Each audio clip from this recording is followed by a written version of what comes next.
2 Samuel chapter 9, that's where we're going to start off. Chapter 10 and then 1 Chronicles 19 are going to be parallel again, so we'll parallel them as we have parallel chapters that are similar over the last few weeks. But before we get into 2 Samuel chapter 9, as we do each week, we want to take a little bit of time to review the book of 2 Samuel, and we're going to bring to conclusion the second of our four sections tonight. We've divided it into four sections each week, and we said 1 to 4 was David's reign over Judah. Remember, that's where Ishbosheth, the son of Saul, is reigning in 1 through 4. And so David does not, until chapter 5, become king over the entirety of Israel. So in chapter 5 through 10 is his reign over all of Israel. But in chapter 11, we've said, and we'll see this next week, a significant event in the life of David and in the biblical story takes place. And what is that? His sin with Bathsheba. So in chapter 11, when he has the sin with Bathsheba, and remember chapter 12 is where he's going to be rebuked by Nathan the prophet, where he looks at him and says, David, you are the man. And we'll talk about that next week. But because of that sin in chapter 11 and what is pronounced in chapter 12, really, I think through chapter 20, and even when we get into early 1 Kings, as David comes to the very end of his life, we see some far-reaching consequences from that sin, and we'll talk more about that next week. But because of that, we said that chapter 11 beginning is David's sin and its consequences going on through 20, but 21 through 24 we've titled as David's final years, as David's coming near the end of his life there and at the very beginning of 1 Kings. We're simultaneously going through 1 Chronicles, and we've divided it into two major sections. The first 9 are genealogies, and 10 through the end of the book is the reign of David, and we're in chapter 19. 2 Samuel chapter 9. 2 Samuel chapter 9 begins with verse 1, saying, David said, Is there still anyone left of the house of Saul, that I may show him kindness for Jonathan's sake? So as the chapter begins off here in verse 1, what is David seeking to find? Relatives to Saul and Jonathan. And he wants to do them well for whose sake? Jonathan's sake. Remember, as we were going through 1 Samuel, we saw the closeness of the relationship that the two had to one another. They had this close friendship. And remember, Jonathan, even though his father was king, and Jonathan would have been the one that if it stayed in the line of Saul, who would have been the next king, Jonathan showed great kindness to David, even when Saul was actively pursuing David. In fact, if you remember in 1 Samuel, that back in 1 Samuel, we have the occasion where David is getting ready to flee because of Saul. Saul's tried to kill him in chapter 19. Remember, he's tried to pin him to the wall. He does that on multiple occasions. But in chapter 20, remember, David is concerned in 1 Samuel 20 that Saul's wants to do him harm, so they're having this feast. And Jonathan goes the first day to the feast, and Saul doesn't ask where David is. He figured David must have been unclean. But the second day came and David was still not there. So Saul asked Jonathan, and Jonathan told the story that David has to go back and offer sacrifices with his family. And Saul became outraged and sought even to kill Jonathan. So remember, Jonathan goes and warns David. That's when David goes on the run. And the stories we start to well remember that happen after David and Goliath start taking place, like David and the consecrated bread in chapter 21. And some battles that ensued afterwards, Saul killing the priest at Nob and all that take place after David ran. But it's Jonathan who warned him. Then remember later on, while David's on the run, Jonathan comes again to David while David is running and talks to him and tells him that he strengthened him in 23:16, that Jonathan, Saul's son, rose and went to David at Horish and strengthened his hand, that's David's hand, in God. And he said to him, Do not fear, for the hand of Saul my father shall not find you. You shall be king over Israel, and I shall be next to you. Saul my father also knows this. Remember the closeness of the relationship to Jonathan. Jonathan loved David as his own soul. And Jonathan treated David very well, and he's the one that helped David to flee from Saul. He's warned him about what Saul's doing after the feast. He's come and strengthened him, and he never turned David over. And again, it's impressive in the fact, not only the relationship there, that it was Jonathan's father actively pursuing David, but if Saul's family lineage had stayed as the king, Jonathan would have been next in line for the throne. So because of all that, the closeness of the relationship that they had, because of how well Jonathan has treated him, David is seeking out here in these first 4 verses a descendant of Saul, somebody in the family of Saul, to treat well because of Jonathan and for the sake of Jonathan. I do think it's also important we realize it's stated here for Jonathan's sake, but do remember too that he swore to Saul, that he would not cut off Saul's descendants. When in chapter 26 of 1 Samuel, David spares Saul the second time. This time remember, it's the field where there's the deep sleep upon them, and they take the water jug and the spear. And Saul said that I have sinned in verse 21. Return, my son David, for I will no more do you harm, because my life was precious in your eyes this day, because I have acted foolishly. But he comes down and in verse 24, behold, as your life was precious this day in my sight, so may my life be precious in your sight. Let's see here. Back to verse 20, it's chapter 24, it's the first occasion where he said, swear to me in verse 21 of 24, therefore by the Lord that you will not cut off my offspring after me, and that you will not destroy my name out of my father's house. And so David swore to Saul he would not do so. So he's made the covenant to Saul, he's not going to do any harm to Saul's family, and he's also wanting to do well to the family of Saul for the sake of Jonathan, so he's seeking someone out. So there was a servant, verse 2, in the house of Saul whose name was Ziba, and they called him to David, and the king said to him, are you Ziba? And he said, I am your servant. And the king said, is there not still someone in the house of Saul, that I may show the kindness of God to him? And Ziba said to the king, there is still a son of Jonathan. He is crippled in his feet. Then the king said to him, where is he? And Ziba said to the king, he is in the house of Machir, the son of Ammiel at Lo-debar.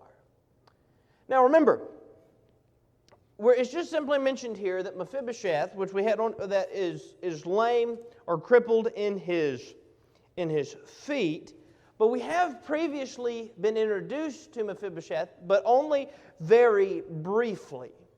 Remember in 2 Samuel 4, this is where Ishbosheth, Saul's son, Jonathan's brother, is killed. But in the midst of that chapter where it talks about them seeking to do him harm and what they did to Ishbosheth, the men of Ishbosheth did to him, in verse 4, it sort of takes a pause from the discussion of that and says in verse 4 that Jonathan, the son of Saul, had a son who was crippled in his feet. He was 5 years old when the news about Saul and Jonathan came from Jezreel, and his nurse took him up and fled, and as she fled in haste, he fell and became lame, and his name was Mephibosheth. So we do know from chapter 4 why it is that he is crippled in his feet. It's because he was running with the nurse, he fell and became crippled in his feet.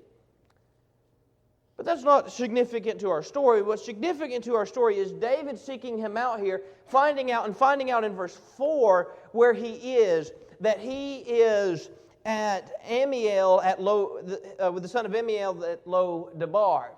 But in verse 5 through the end of this chapter is David's kindness towards Mephibosheth. Pick up with me in verse 5. Then King David sent and brought him from the house of Machir, the son of Ammiel, at Lo-debar. And Mephibosheth, the son of Jonathan, son of Saul, came to David and fell on his face and paid homage. And David said, Mephibosheth, and he answered, behold, I am your servant. And David said to him, do not fear, for I will show you kindness for the sake of your father Jonathan, and I will restore to you all the land of Saul your father, to you and you shall eat at my table always. And he paid homage and said, what is your servant that you should show regard for a dead dog such as I? So you think about David here. As he calls for Mephibosheth, Mephibosheth is brought to him. And as he comes before David, Mephibosheth bows down to pay homage to David. But how does David reply? What's David's response to Mephibosheth?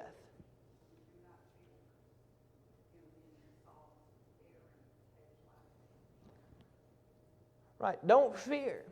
You can probably imagine for just a second, put yourself in Mephibosheth's shoes. You're the descendant of Saul, and even though there was a close relationship between Jonathan and David, there was anything but between Saul and David. And being the descendant of Saul, it would make sense in that time that a king would seek retribution from, if not upon their enemy themselves, upon somebody, maybe from the family of the enemy or something like that. And so here you have Mephibosheth brought before David, and maybe Mephibosheth, try saying that 5 times fast, fears what David's going to do is he calls him before him. You know, here the king is bringing him before him. He's the living descendant of Saul. What's going to happen to him? So Mephibosheth comes, and as he's paying homage, David says, not fear. I'm going to show you kindness for the sake of your father, Jonathan. So Mephibosheth had no need to fear. He was not going to be held accountable for the sins of his grandfather. But instead, kindness was going to be shown to him because of the kindness of his own father, Jonathan. Just want to spend some time to go back and look at what Jonathan and David's relationship. Because David is repaying Jonathan's kindness to Mephibosheth because he cannot repay it to Jonathan because Jonathan died in the same battle that Saul did. And so he wants to repay the kindness. What are some of the things he does to repay the kindness in these verses?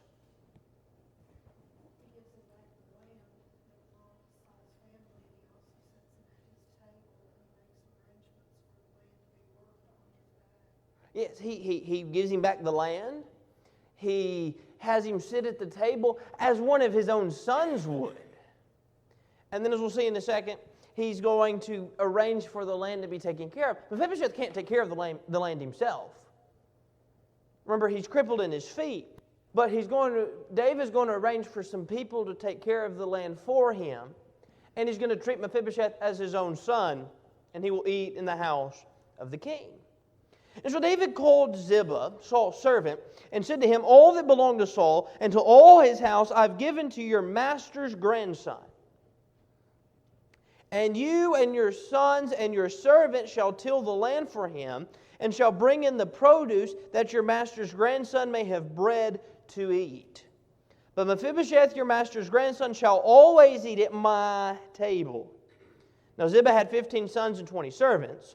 Then Ziba said to the king, according to all that my lord the king commands his servant, so will your servant do. So Mephibosheth ate at David's table like one of the king's sons.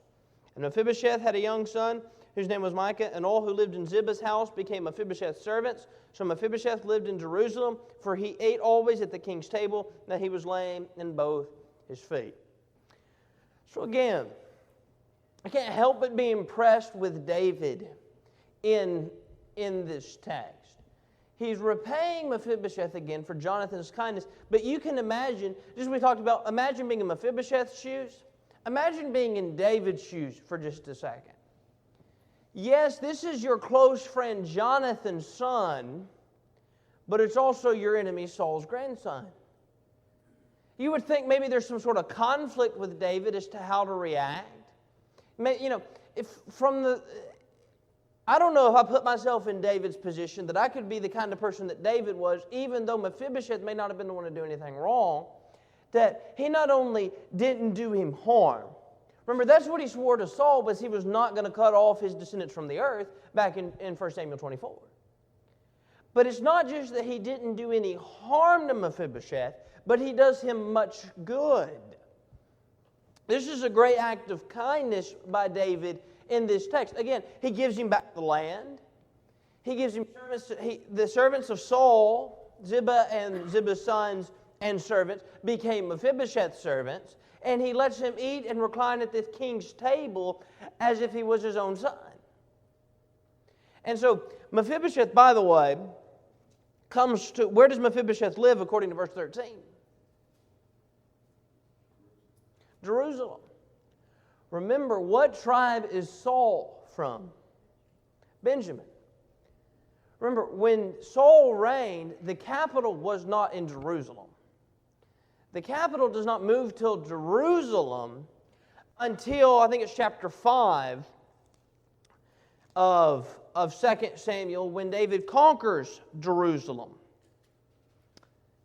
And after David conquers Jerusalem, then it is made the capital of, and it is called the city of David. But he doesn't take over Jerusalem until later on. So Mephibosheth not only reclines at the king's table, he actually moves and lives near where the king lives.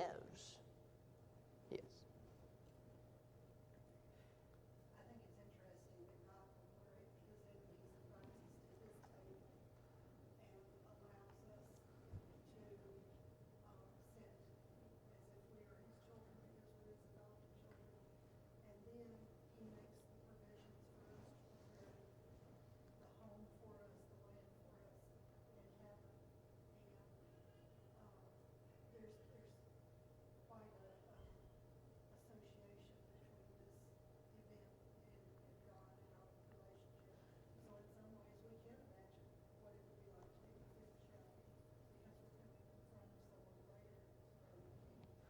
That's a good point. There is a lot of parallel. Mephibosheth moves to physical Jerusalem. Heaven is referred to at times as Zion or spiritual Jerusalem. Passages such as in Revelation. That's a good point. There is a lot of parallel to how David treats Mephibosheth and how we're treated by God today. And you think about it too, as bad as what Mephibosheth did, not what Mephibosheth did, but as Saul did, so Mephibosheth's grandfather did, in actively pursuing David, he was unsuccessful in that. And a lot has taken place in those events where Saul has pursued David and all that and been unsuccessful. But when you take that parallel too, one major difference there is, while Saul was unsuccessful in killing David, and David shows kindness to Mephibosheth, that because of our sins, as Isaiah points out in Isaiah 53, that's why God's own Son was hung on the cross, yet we have forgiveness of sins, and it was our very sins that did put him there. And so we have greater reason to fear, not just because we stand in front of somebody greater than just a physical king, but we also have greater to fear because it was our sins that are responsible for the death of Christ, yet we do have that invitation to when we serve God and can have that reward. That's a good point. But you know, this text is just, when you talk about, if somebody said, what is a great chapter on kindness in the Bible? And you can think about all these people that showed kindness to other people. This text has to be one of the first ones to come to our mind. Just David's reaction. And you know, it wasn't like David found out about Mephibosheth and then treated him kindly. That somebody just said, oh yeah, you know, it's not like he's going one day and he passes Mephibosheth on the street and says, who is that? Somebody goes, oh, that's Jonathan's son, Saul's grandson. But David sought out to find this descendant. It wasn't like the opportunity to show kindness was there for David, and then he showed kindness. You know, I think that's one of the things that we do today is we think about doing some deed when the opportunity presents itself. And that is, we need to show kindness to somebody when the opportunity presents itself.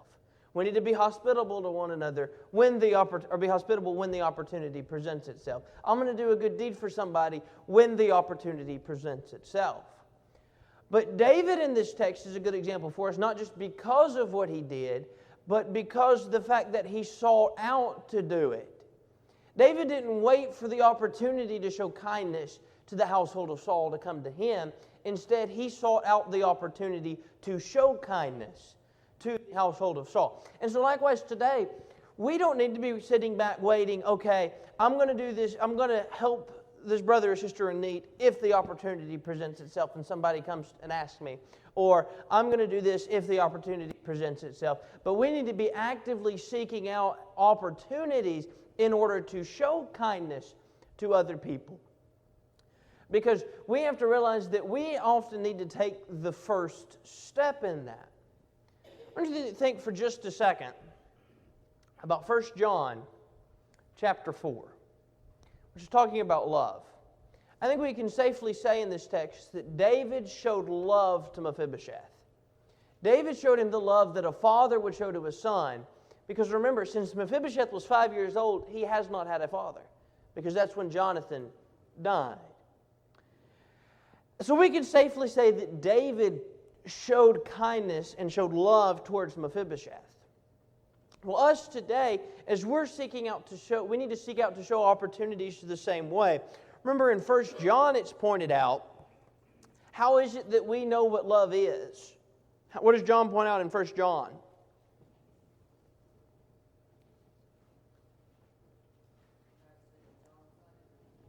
God sent His own Son into the world. Remember in 1 John 4:7, Beloved, let us love one another. By the way, we're going to study Sunday morning, 1 Corinthians 13. We often view 1 Corinthians 13 as what? The chapter of love. And 1 Corinthians 13 talks a lot about love. We'll see that Sunday morning in the Bible class. But 1 Corinthians 13 was written to show them bring up love for a couple other standpoints. Probably the greatest chapter in the Bible on love is 1 John chapter 4. Beloved, let us love one another, and love is from God, and everyone who loves has been born of God and knows God. The one who does not love does not know God, because God is love. By this the love of God is manifested, that God has sent His only begotten Son into the world, so that we might live through Him. And this is love, not that we have loved God, but that He loved us and sent His Son to be a propitiation for our sins. Beloved, if God so loved us, we also ought to love one another. And so, you think about David's attitude for a second, that David sought out an opportunity to show kindness and love first. And then he did so after he saw the opportunity. He didn't wait for the household of Saul to show him kindness, though we could argue that Jonathan did. But he didn't wait for Mephibosheth to show kindness to David first. He sought out an opportunity to do so. So that's a lesson we need to learn. We need to seek out the opportunities to show love and kindness first, because remember, the only reason we know what love is because of what? Because Christ died for us. And so that was, we didn't love God, and so God loved us in return and sent His Son. But God loved us first, and that's why we know love. And so that's why we need to take motivation to go first. Like David did here, he sought out opportunities to show kindness to the household of Saul. He didn't wait for opportunities to come. 2 Samuel 10 and 1 Chronicles 19, there are parallels. We'll stay in Samuel's account. 2 Samuel chapter 10. What's 2 Samuel chapter 10 about?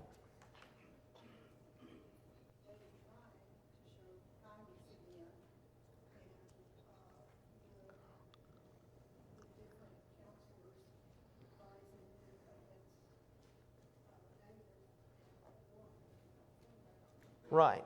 David, again, seeks an opportunity to show kindness. So here's Amnon's treatment of David's men, 1-5. By the way, both are 19 verses, both divided the same way. 1-5 is Amnon's treatment of David's men, and then 6 through the end of the text in both 2 Samuel and in 1 Chronicles, we'll talk about in a second. But that's David's response in the war or the battle that comes about because of it. But let's pick up in verse 1. After this, the king of the Ammonites died, and Hanun his son reigned in his place. And David said, I will deal loyally with Hanun the son of Nahash, as his father dealt loyally with me. So David sent by his servants to console him concerning his father. And David's servants came into the land of the Ammonites. Let's stop there for a second. Why is David showing kindness? 2 reasons David showing kindness in this text. What are the 2 reasons given? So Hanun, whose father died, showed kindness to him, and he's also sending some people to do what? Show compassion because Hanun's father died, who was the king of the Ammonites. So David says, David's going to send somebody to show compassion, to comfort him as he's lost a loved one. And he's going to treat him kindly, because here's an opportunity here's a case where somebody treated him kindly first. Hanan's father did, dealt loyally with David. So David is returning the favor on his son. He's going to treat him loyally. Send some people to comfort him. We'll talk about this in practical lessons later on, but I think we see in this text the importance of comforting one another, because there is sorrow in the loss of a loved one, and we see here that David understood that and sent people to comfort Hanan, the king of the Ammonites. We'll talk more about that when we get to practical lessons at the end. But look at verse 3. But the princes of the Ammonites said to Hanan their lord, do you think because David has sent comforters to you that he is honoring your father? Has not David sent his servants to you to search the city and to spy it out and to overthrow it? So Hanan took David's servants, shaved off half the beard of each, and cut off their garments in the middle at their hips, and sent them away. Now we'll stop there. So here's these counselors that tell Hanan what? What is David's men doing here? What do they put the idea in his mind that they're there to do what? Spy out the land. You can imagine as he's sitting there and he's sorrowed by the loss of his father, and here come men from David to comfort him. And his advisors are sitting there sort of saying to him, do you really think that David cares how you feel right now? Do you really think that David would send men just to comfort you? What kind of a king would do that? You know what he's really doing? He's really sending men to spy out, because once they get back, while you're here and you're sorrowing, he's going to come and overthrow you. Can you imagine that conversation that went on as the princes put that idea in the mind of Hanan? Well, guess what? Hanan believed it. So here's something I learned from that. It is important to take counsel from the right people. Seeking counsel is a good thing. Seeking out advice is a good thing. Now in this case, Hanan didn't seek it out, the advice came to him. But seeking out advice or counsel is not a bad thing. We'll see that when we get into chapter 12 and 13 of 1 Kings. And we're going to see when we get there in the next trimester that we're going to see that happened to Rehoboam, the son of Solomon, and the counsel that he sought, because he got two different counsels. But I learned in this text as well, it's important to get the right kind of counsel. If Hanan had not gotten the wrong kind of counsel, what we're fixing to read takes place would have never happened. If he had simply just taken the comfort of David's men and taken it as the act of kindness that David was trying to show, there would have been no ensuing battle.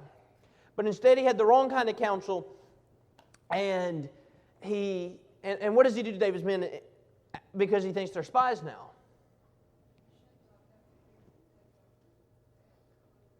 He shaves half their beard and cuts off half of their garment. So when it was told, verse 5, David, he sent to meet them, for the men were greatly ashamed. And the king said, remain at Jericho until your beards have grown, and then return. Why remain at Jericho?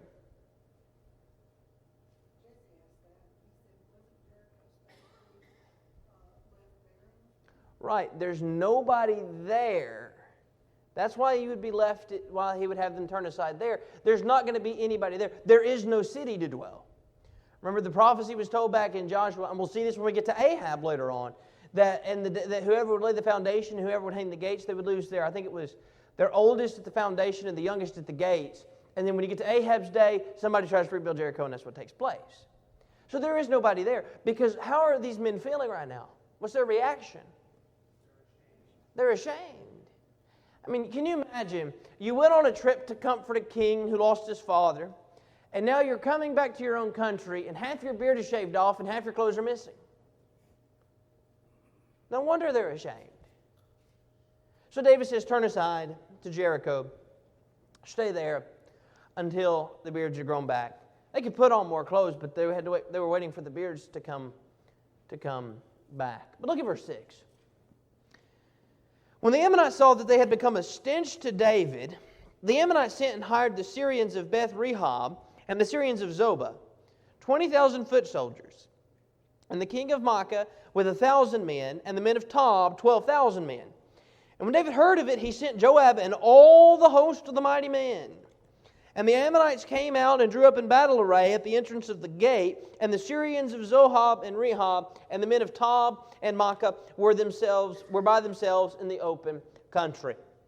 When Joab saw that the battle was set against him both in the front and in the rear, he chose some of the best men of Israel and arrayed them against the Syrians. The rest of his men he put in the charge of Abishai his brother, and he arraigned them against the Ammonites. And he said, if the Syrians are too strong for me, then you shall come help me.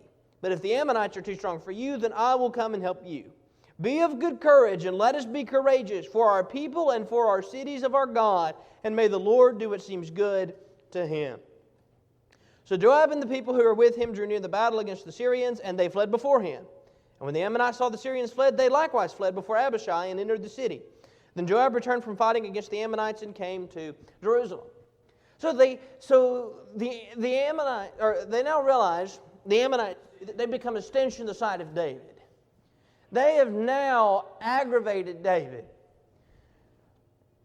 Why is that a bad thing for the people of Ammon? Think about what we saw last week.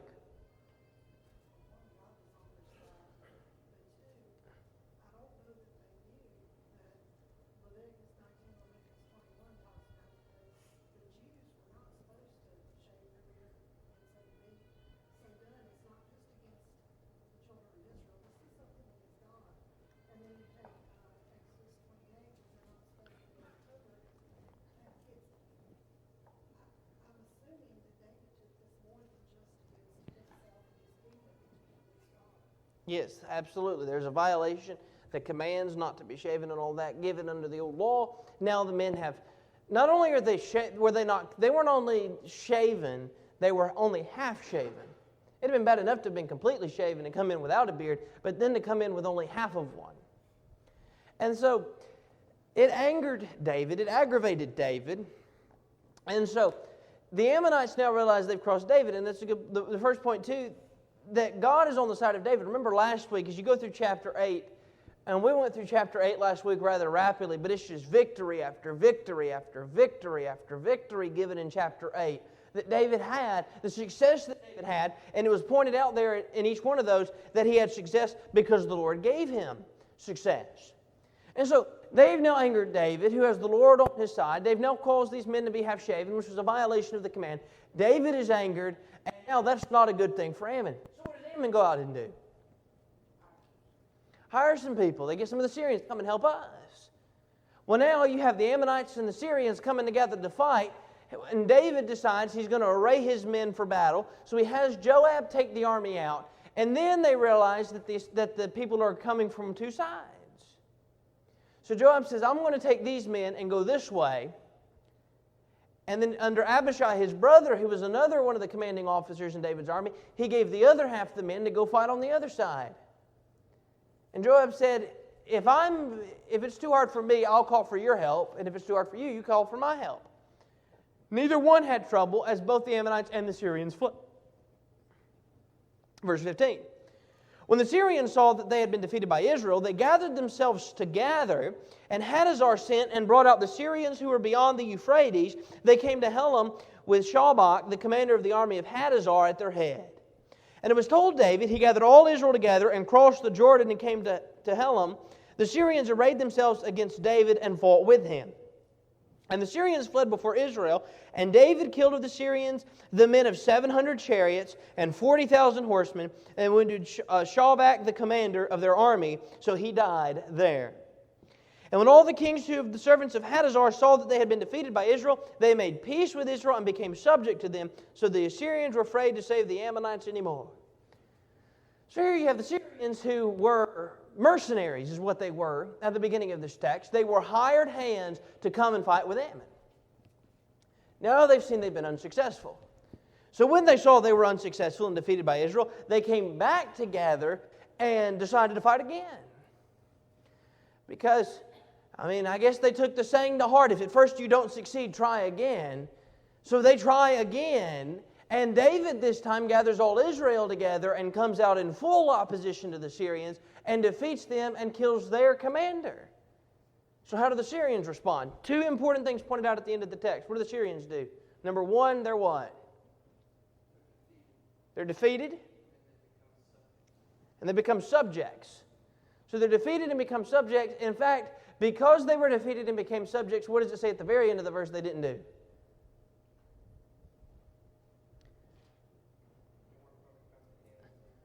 They weren't going to come to Ammon's aid anymore. Ammon's on their own now. They've called the people of Syria to come help them. Syria came and helped them. They were defeated. They're not coming to help Ammon anymore. But I think there's an interesting statement we haven't talked about yet as we see this all come to all of this as we've read through this entirety of the story. It's a statement made by Joab. Back up in the text to verse 12. What does Joab say in verse 12?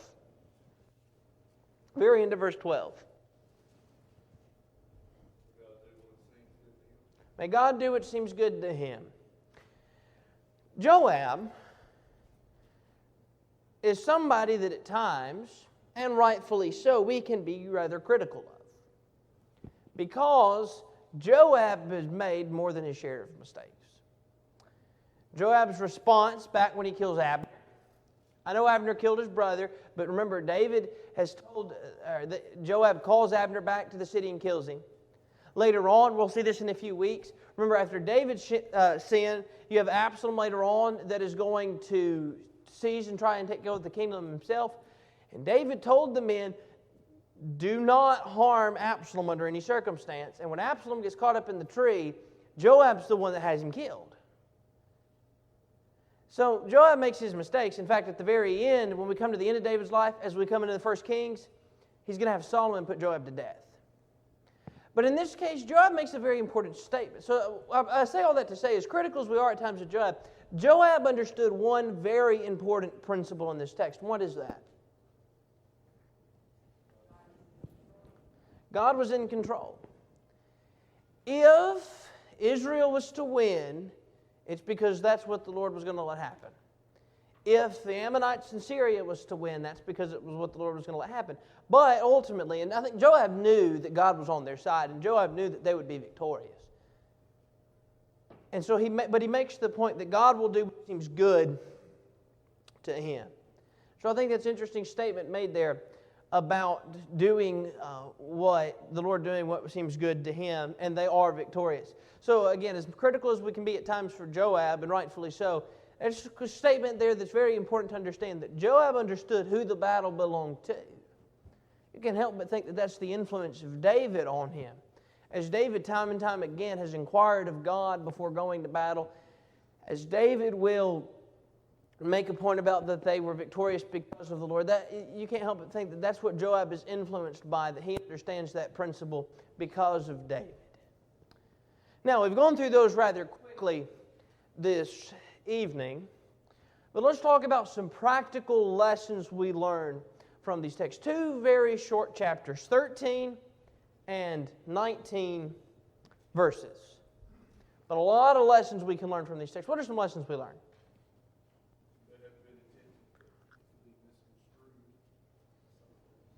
Good intentions can be misconstrued as something else. It's a good point. David had good intentions, and yet the men that counseled Hannon convinced him otherwise. So even good intentions can be misinterpreted. That's a good point. What else do we see?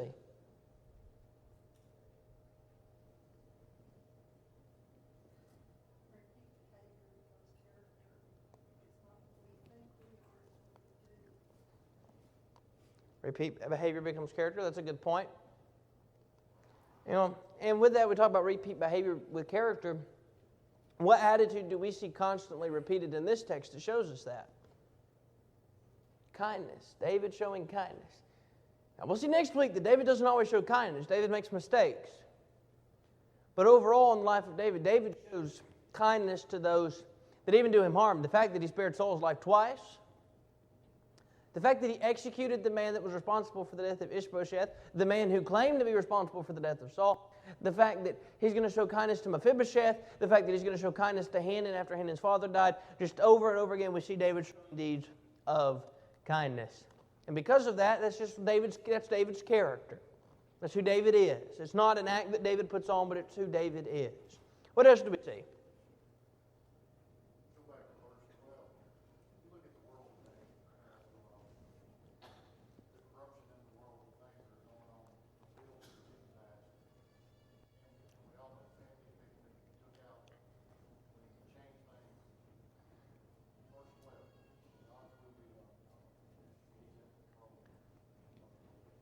Absolutely.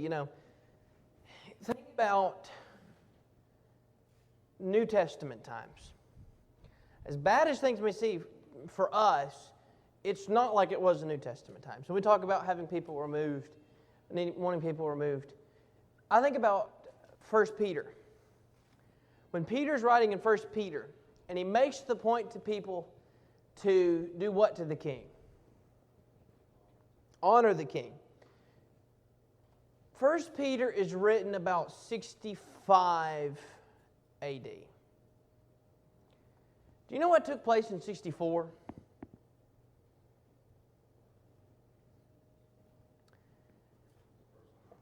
Christians' persecution is ramped up by the Roman Empire because 64 AD is the burning of Rome that Nero was responsible for. Remember, Nero we always remember for being this great persecutor of the church.